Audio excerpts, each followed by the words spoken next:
Hey guys, welcome back to my YouTube channel. मैं हूं नीलू। हम पढ़ रहे हैं एमपी एग्जाम एकेडमी के मेंटरशिप प्रोग्राम की पीडीएफ, जिसके तहत हम आज पेपर 2 के पार्ट 2 समाजशास्त्र की पहली यूनिट को देखने वाले हैं। पेपर 2 पार्ट 2 यूनिट फर्स्ट, समाजशास्त्र की आधारभूत अवधारणा। इसके बारे में आज हम चर्चा करेंगे। ये जो कंटेंट है वह सौरभ सर और दिवाकर सर के द्वारा तैयार किया गया है। अगर आप लोग इसको खरीदने में इंटरेस्टेड हैं तो आप लोग एमपी एग्जाम एकेडमी के यूट्यूब चैनल पर विजिट करें, टेलीग्राम चैनल, और एमपी एग्जाम एकेडमी के ऐप को डाउनलोड करके एप्लीकेशन को डाउनलोड कर लें आप, तो आप लोग को वहाँ से ये कोर्स मिल जाएगा। और ये बहुत ही कम प्राइस में, केवल 999 में अवेलेबल है। तो आप इसको आसानी से खरीद सकते हैं और गुणवत्तापूर्ण तरीके से अपनी तैयारी पूर्ण कर सकते हैं। आज हम सबसे पहले देखेंगे समाजशास्त्र। सबसे पहले हम समाजशास्त्र का अर्थ जानेंगे। समाजशास्त्र मानव समाज का अध्ययन करने वाला एक विज्ञान है। तो कैसा विज्ञान है? समाजशास्त्र मानव समाज का अध्ययन करने वाला एक विज्ञान है। मानव के समाज का अध्ययन करने वाले विज्ञान को हम समाजशास्त्र कहेंगे। समाजशास्त्र शब्द की व्युत्पत्ति दो शब्दों, सोशियस जो लैटिन भाषा से, और दूसरा शब्द लोगस ग्रीक भाषा से लिया गया है। तो ये दो शब्दों से मिलकर बना है। पहला है सोशियस और दूसरा है लोगस। समाजशास्त्र का शाब्दिक अर्थ समाज का शास्त्र या समाज का विज्ञान है। क्या है इसका शाब्दिक अर्थ? तो वह समाज का शास्त्र या फिर समाज का विज्ञान। समाजशास्त्र को राजनीति विज्ञान से अलग एक नवीन विज्ञान के रूप में स्थापित करने का श्रेय फ्रांस के विद्वान आगस्त कॉम्टे को जाता है। किसको जाता है? आगस्त कॉम्टे को जाता है, जिन्होंने राजनीति विज्ञान से अलग किया है। किसको? समाजशास्त्र को। अगस्त कॉम्टे ने ही 1838 ईस्वी में इस नवीन शाखा को समाजशास्त्र नाम दिया था। तो इनने नाम दिया था 1838 में। अगस्त कॉम्टे ने 1838 ईस्वी में समाजशास्त्र को नाम दिया था, इसकी नई शाखा को नाम दिया था। अगस्त कॉम्टे को समाजशास्त्र के जनक के रूप में जाना जाता है। तो अब जो नाम देगा उसी को हम जनक कहेंगे। तो अगस्त कॉम्टे ने ही 1838 में नाम दिया था, इसलिए इनको ही समाजशास्त्र का जनक कहा जाता है। ये फैक्ट याद रखिएगा। ये कभी आपसे प्री में पूछा जा सकता है या फिर आपको मेंस में लिखने को आ सकता है। अब हम देखने वाले हैं समाजशास्त्र एवं वैज्ञानिक विषय के रूप में। समाजशास्त्र एक वैज्ञानिक विषय के रूप में। समाजशास्त्रीय अध्ययन की परंपरा यूरोप में लगभग 200 वर्ष पहले ही शुरू हो पाई। कब शुरू हो पाई? 200 वर्ष पहले ही शुरू हो पाई। समाजशास्त्र के आरंभिक चरण की व्याख्या फ्रांस के प्रमुख विचारक सेंट साइमन, अगस्त काम्टे तथा दुर्खिम द्वारा ही हुई। सेंट साइमन अगस्त काम्टे के गुरु थे। अगस्त काम्टे को समाजशास्त्र का पिता कहा जाता है। उन्होंने ही सर्वप्रथम समाजशास्त्र शब्द का प्रयोग अपनी पुस्तक पॉजिटिव फिलॉसफी 1838 के चौथे खंड में किया और उनके द्वारा इस शब्द को लोकप्रियता मिली। तो इनको समाजशास्त्र का जनक कहा जाता है। किसको? जो अगस्त कॉम्टे थे इनको, क्योंकि इनने अपनी जो पुस्तक थी पॉजिटिव फिलॉसफी 1838 में पब्लिश हुई थी, जो इसमें उसकी इस पॉजिटिव फिलॉसफी नामक पुस्तक के चौथे खंड में समाजशास्त्र शब्द का प्रयोग किया था। 19वीं सदी के उत्तरार्ध में समाजशास्त्र को एक रूढ़िवादी दृष्टिकोण की संज्ञा दी गई।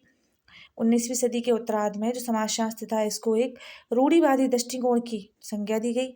इसे एक वैज्ञानिक विषय के रूप में प्रतिष्ठित करने का श्रेय भी अगस्त कॉम्टे 1798 से 1857 को दी जाती है।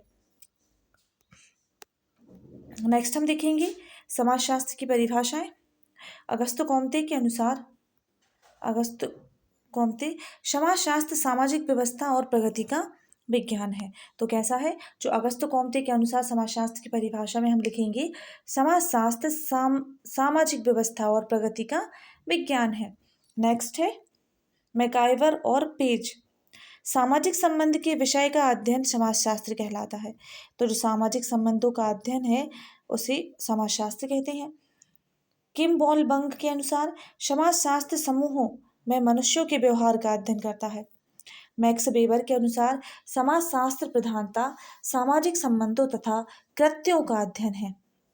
समाजशास्त्र वह सामाजिक विज्ञान है जो सामाजिक संबंधों, सामाजिक संस्थाओं, परिवार, विवाह, नातेदारी, सामाजिक समूहों, सामाजिक परिवर्तन की भूमिका इत्यादि का अध्ययन करता है। तो समाजशास्त्र वह विज्ञान है जो कि सामाजिक संबंधों, सामाजिक संस्थानों जैसे परिवार, विवाह, नातेदारी, सामाजिक समूहों, सामाजिक परिवर्तन की भूमिका इत्यादि का अध्ययन करता है। आगे बढ़ने से पहले हम ये देख लें आधुनिक समाज की प्रक्रियाएं। आधुनिक समाज की प्रक्रियाएं, आधुनिकीकरण की प्रक्रियाएं, इसमें भूमंडलीकरण व उदारीकरण, धर्मनिरपेक्षवाद की प्रक्रिया, आतंकवाद, साम्यवाद व वैकल्पिक समाज का गठन, सामाजिक विकास एवं स्वैच्छिक संस्थानों की रचना, महिला अत्याचार, यौन उत्पीड़न, बाल अत्याचार, उदारीकरण व बहुराष्ट्रवादी आंदोलन, विज्ञान व तकनीकी संचार। अब नेक्स्ट हम देखेंगे समाजशास्त्र की मौलिक अवधारणा। समाजशास्त्र की मौलिक अवधारणा, इसके तहत आएगा समाज, संस्था, समाज, एक मिनट, समाज, संस्था, समूह, समिति, सहयोग एवं संघर्ष, संस्कृति, ये सब क्या है? ये समाज की मौलिक अवधारणाएं हैं। अब समाजशास्त्र एक सामाजिक विज्ञान है के रूप में जानेंगे हम समाजशास्त्र की प्रकृति। तो अगर हमें समाजशास्त्र की प्रकृति आता है तो उसके अंतर्गत हमें ये पॉइंट लिखना है, समाजशास्त्र एक सामाजिक विज्ञान है। समाजशास्त्र एक सामाजिक विज्ञान है क्योंकि इसकी विषय वस्तु मौलिक रूप से सामाजिक है। तो जो समाजशास्त्र है वह एक सामाजिक विज्ञान है क्योंकि इसकी विषय वस्तु मौलिक रूप से सामाजिक है। इसमें समाज, सामाजिक घटनाओं, सामाजिक प्रक्रियाओं, सामाजिक संबंधों तथा अन्य सामाजिक पहलुओं एवं तथ्यों का अध्ययन किया जाता है। इसके अंतर्गत पहला पॉइंट हम देखेंगे सामाजिक संरचना। समाजशास्त्र में समाज की संरचना, जिसमें विभिन्न सामाजिक समूह, वर्ग और संस्थाएं शामिल होती हैं, का अध्ययन किया जाता है। तो किसका अध्ययन किया जाता है? सामाजिक संरचना के अंतर्गत सामाजिक समूह, वर्ग और संस्थाएं शामिल होती हैं, इनका अध्ययन किया जाता है। नेक्स्ट है सामाजिक संबंध। इसमें परिवार, मित्रता, कामकाज के संबंधों और अन्य सामाजिक इंटरैक्शन की प्रक्रिया का विश्लेषण किया जाता है। नेक्स्ट हम देखेंगे संस्कृति और समाज। समाज में संस्कृति, मूल्य, विश्वास और परंपराओं का समाज पर प्रभाव का अध्ययन होता है। तो जो समाजशास्त्र होता है इसमें संस्कृति, मूल्य, विश्वास और परंपराओं का समाज पर जो प्रभाव होता है उसका अध्ययन किया जाता है। नेक्स्ट है सामाजिक परिवर्तन। समाज के विकास, बदलाव और उनके कारकों का विश्लेषण किया जाता है, जैसे औद्योगिकरण, शहरीकरण और आधुनिकीकरण। नेक्स्ट है सामाजिक संस्थान। इसमें परिवार, धर्म, शिक्षा, राजनीति और आर्थिक संस्थानों का अध्ययन होता है, वे समाज को कैसे प्रभावित करते हैं। तो ये जो संस्थान होते हैं जैसे परिवार है, धर्म है, शिक्षा, राजनीति, आर्थिक संस्थान, यह सभी समाज को किस तरीके से प्रभावित करेंगे, इसका अध्ययन हम सामाजिक संस्थान के अंतर्गत करेंगे। सामाजिक असमानता। तो समाजशास्त्र के अंतर्गत हम सामाजिक असमानता मीन्स जाति, लिंग, वर्ग और अन्य आधारों पर समाज में असमानताओं का अध्ययन और उनके परिणामों का विश्लेषण किया जाता है। तो समाज में जो असमानताएं व्याप्त हैं और उनके क्या परिणाम होंगे, तो उनका विश्लेषण किया जाता है समाजशास्त्र के अंतर्गत। नेक्स्ट हम देखेंगे समाज की भारतीय संकल्पना।